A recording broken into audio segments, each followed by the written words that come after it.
আমরা মায়ের চোখ, আপনি যদি দেখেন মায়ের চোখ একদম নীল রঙের রয়েছে এবং পুরোটাই শিব ঠাকুরের থিমে। আপনি বাইরে বলুন ভেতরে বলুন, যা মিউজিক চলছে পুরোটাই শিব ঠাকুরের গান চলছে, শিব ঠাকুরের থিম চলছে। এবং ভেতরে আসলে একটা এমন একটা অ্যাম্বিয়েন্স আমরা তৈরি করার চেষ্টা করেছি যেন চারপাশে আমাদের শিব রয়েছে। তো সেইভাবে চারদিকে শিবের ফটো আছে, ত্রিশূল আছে, রুদ্রাক্ষ আছে, ডুগডুগি আছে, শঙ্খ আছে, এভরিথিং আপনারা এখানে দেখতে পারবেন।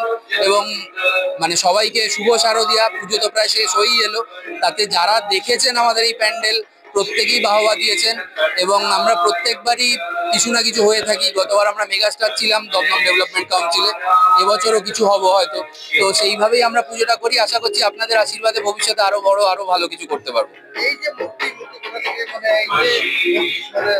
মায়ের যে প্রতিমা, প্রতিমা কোথা থেকে আমরা এবছর কেন আমরা প্রতিমা এমনি প্রত্যেকবারই কার্তিকপুর থেকে, কার্তিকপুর বাসুদেবপুর। আপনি যদি ট্রেন লাইনে যান তাহলে সন্ডালিয়া স্টেশন পড়ে, বসিরহাট লাইনে সন্ডালিয়া স্টেশন থেকে একটু কাছেই পড়ে। তো আমরা ওখান থেকেই নিয়ে আসি প্রত্যেকবার। এই যে মায়ের প্রতিমা এবং প্রতিমার উপরে যে তোমরা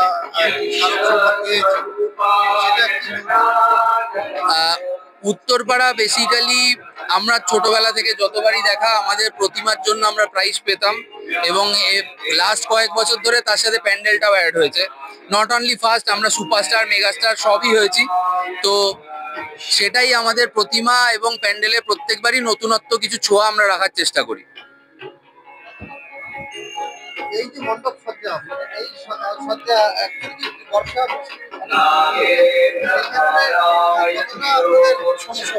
সমস্যা তো ফেস করতেই হয়েছে, কারণ প্রত্যেকবারের ন্যায় এবছর বৃষ্টি অনেক বেশি হয়েছে। আমরা যদি দেখি যে মায়ের এবার গজে আগমন, গজে আগমন হলে ঝড় বৃষ্টির একটা প্রবল থাকেই। তো তার মধ্যেও যারা এই প্যান্ডেল তৈরি করেছে তাদের অক্লান্ত পরিশ্রম, দিন রাতে তারা রাস্তায় জল নিয়েও কাজ করেছে, তারপরে এই জায়গায় এসে দাঁড়িয়েছে আমাদের মণ্ডপ।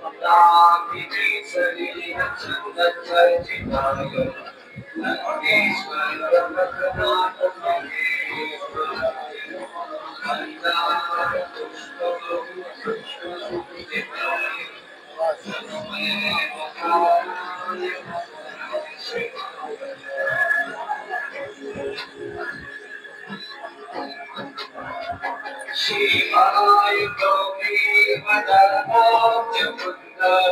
সূর্যায় দক্ষাত্মনাশকায় শ্রীকণ্ঠায় বিশ্বদায় তস্मै শিকারায়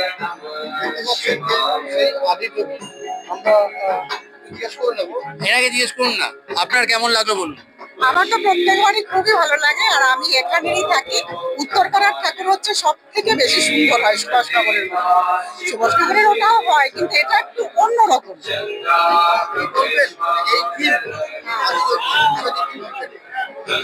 আদিযোগী থিম তো আমার খুবই ভালো লাগে, আর বাবা ভোলানাথের ব্যাপার সেটা তো অন্যরকম একটা আবেগ রয়েছে।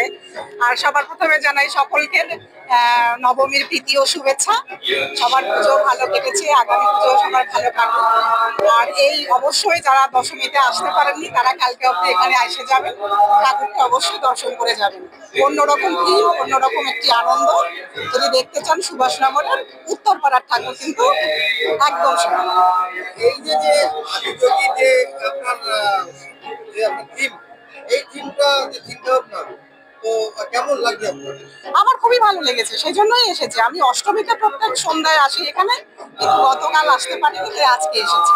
আর এটা তো একটা অন্যরকম আবেগ, এর গান, এর ভাবনা, চিন্তা ভাবনা সবকিছু।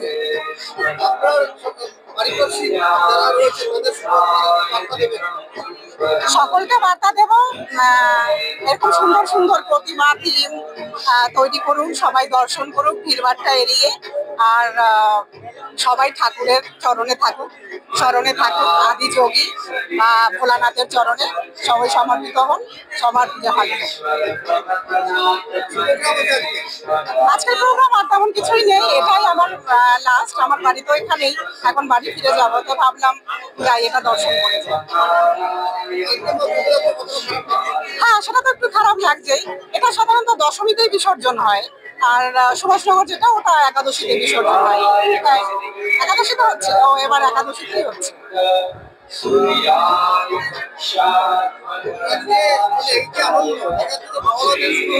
হ্যাঁ হ্যাঁ হ্যাঁ, এটা বলতে হবে ওই যে বাবা ভোলানাথের কৃপায় পার্বতী ধরাধামে এসেছে, তাই বৃষ্টিটা এবছর আর দেয়নি, যা হওয়ার আগেই হয়ে গেছে। কিন্তু তারপরে ওয়েদারটা সত্যি গরম ঠিকই, কিন্তু স্বস্তি যে সবাই ঠাকুর দেখতে পেরেছে।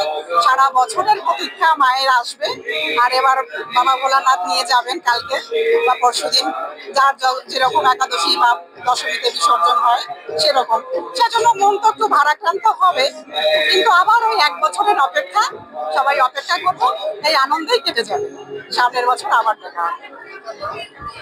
আমার নাম লিপি হালদার, আমি সুভাষনগরের বাসিন্দা। সবাই ভালো থাকুন, সুস্থ থাকুন, শুভ বিজয়া সবার জন্য।